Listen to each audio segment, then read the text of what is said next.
the archive. Thank you very much. It is true that I did ask Dr. Yoel Rappel to speak short, and I remember the way I tried to describe how he should speak short. It says in the Talmud that try to take the hole of a needle and stick an elephant through that same hole. When you have a professor that knows as much as Dr. Yoel Rappel, and I have the chutzpah to ask him to speak in 20 minutes, so I appreciate you accommodating, and thank you very much for sharing your heart words. Before I'm going to set up a video here for all of you, I just wanted to share a few words about the Chai Center. Most people think of us, at least when they see us, as observant Jews. And I'd like to say that we are actually not observant Jews. What we are is celebratory Jews. We don't observe the Shabbos, we celebrate the Shabbos. We celebrate Judaism. I've been asked many times, what are you? Are you conservative? Are you Reform? Are you Orthodox? My quick response is that after being married for only 11 years and having 6 kids, I think we're reproductive.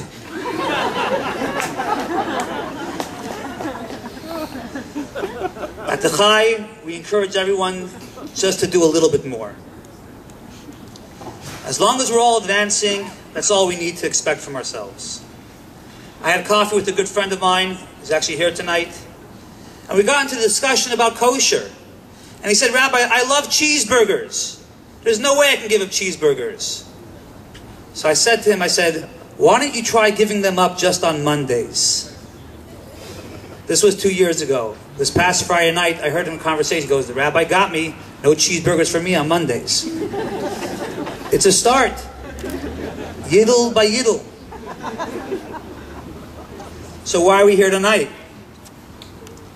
Well, of course, I always like to throw great parties. And we have, thank God, a lot of good friends. So it's always a good reason to get together. Jews, food, and booze. Why not? But there's also something deeper here. And let me share with you.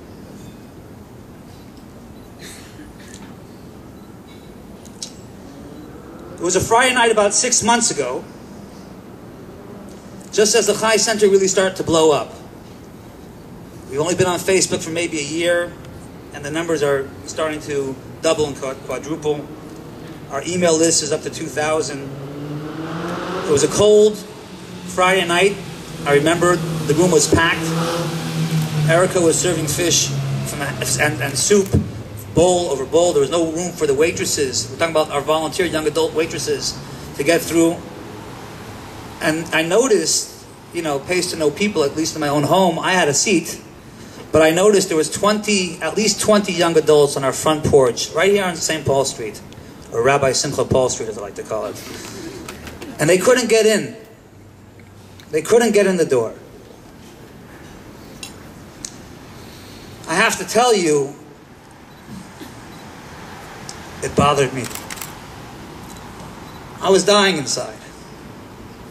You work so hard to break down the barriers, to rip away the stereotypes of religious and non-religious Jews. You finally figured out a way how to make Judaism attractive and fun. And young adults that could be partying anywhere in downtown Boston decided to show up to your home for Friday night. And you simply didn't have the room for them. That was the moment that I thought about Jen. That was the moment that I said, we need a party here tonight. We need glow stations, we need lots of food, we need lots of booze, we need to let people know what's happening. There is a revolution going on. Jews want Judaism. Can you imagine that?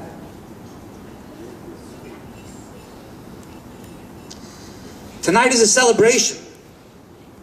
The Chai Center has achieved in a very short time becoming the largest young adult Jewish organization in Boston, providing religious as well as social programs.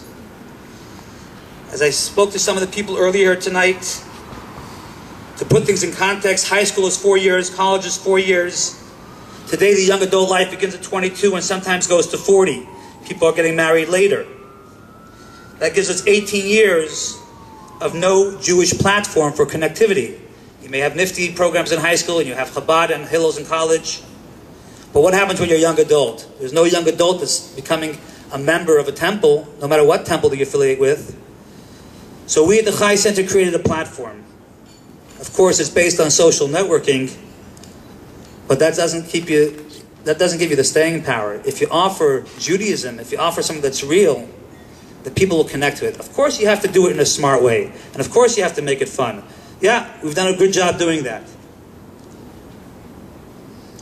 So the Chai Center really steps in providing this particular arena in this young adult demographic. I'll be brief. We are grateful to all of your support here tonight. It's only through that we have managed to connect with so many of our extended family. And may I mention that the naming rights for our expansion center is still available. Why are you laughing? And the naming rights for our new Hebrew school for the arts is also available. So please don't be shy. If you'd like to talk to me about this, I'm going to make some time for you. This expansion will be 2,000 square feet more to hold more programming, and we won't have to turn Jews away again. There's a lot more work to be done here in Boston.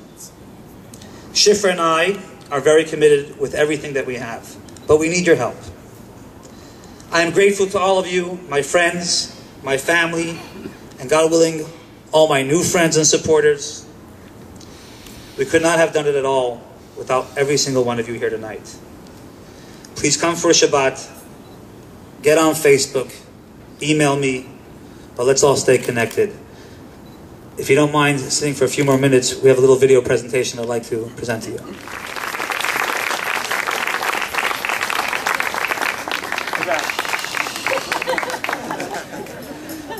We're done, guys. Let's go drink. Come on. It's on me.